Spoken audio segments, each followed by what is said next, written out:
எசாயா அதிகாரம் 46. வேல் கூனி குறுகுகின்றது, நெபோ குப்புற வீழ்கின்றது. அவற்றின் சிலைகள் காட்டு விலங்குகள் மீதும் கால்நடைகள் மீதும் சுமத்தப்படுகின்றன. நீங்கள் பவனி எடுத்தவை பாரமாயின, களைத்து போன விலங்குகளுக்கு சுமையாயின. அவை ஒருங்கே குப்பர வீழ்கின்றன, கூனி குறுகுகின்றன. தங்களை சுமந்தவர்களை அவற்றால் விடுவிக்க இயலவில்லை. அவையும் நாடு கடத்தலுக்கு உள்ளாயின. யாக்கோபு வீட்டாரே, இஸ்ரேல் குடும்பத்தாருள் எஞ்சியிருக்கும் அனைத்து மக்களே, செவி கொடுங்கள். உதரத்தில் இருந்தே உங்களை தாங்குபவர் நான், கருவிலிருந்தே உங்களை சுமப்பவர் நான்.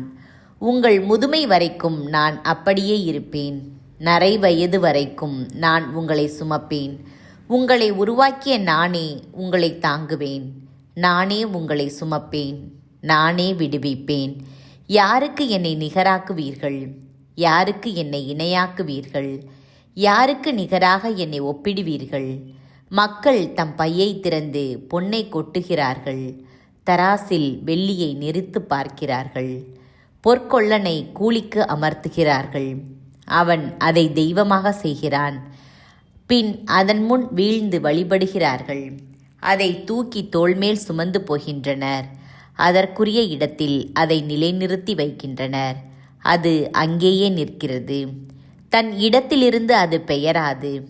எவன் அதனிடம் கூக்குரல் எழுப்பினாலும் அது மறுமொழி தராது.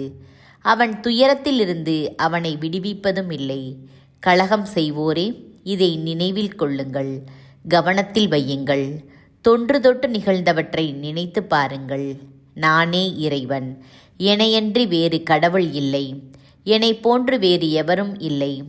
பின் நிகழவிருப்பதை தொடக்கத்திலேயே நான் அறிவித்தேன். இனி நடப்பனவற்றை பண்டை காலத்திலேயே முன்னுரைத்தேன். என் திட்டம் நிலைத்திருக்கும், என் விருப்பத்தை நிறைவேற்றுவேன் என்றுரைத்தேன். இறைமேல் பாயும் பறவையை கிழக்கிலிருந்து அழைக்கிறேன். என் திட்டத்தை செயல்படுத்தும் ஒருவனை தொலைநாட்டிலிருந்து வரவழைக்கிறேன். சொல்லியவன் நான், நானே அதை நிறைவேற்றுவேன். திட்டமிட்டவன் நான், நானே அதை செயல்படுத்துவேன்.